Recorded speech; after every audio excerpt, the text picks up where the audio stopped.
Alright, so this is how you can speed up a video segment in Blender.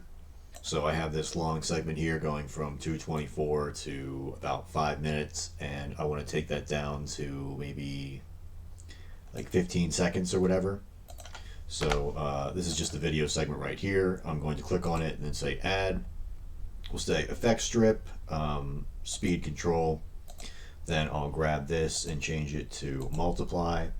I'll then grab this and so let's see, right now it's what, 2 minutes, and I want it down to like 3 or 4 seconds. So let's multiply it times 20, and then we can go to this video right here and we'll click on the not video, I think it's time, and we'll click on the duration and we can just divide this by 20.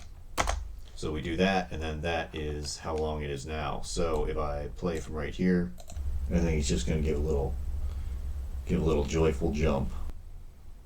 So now I have a fast forward segment of me downloading all the animations. So yeah, that's how you fast forward a video in Blender.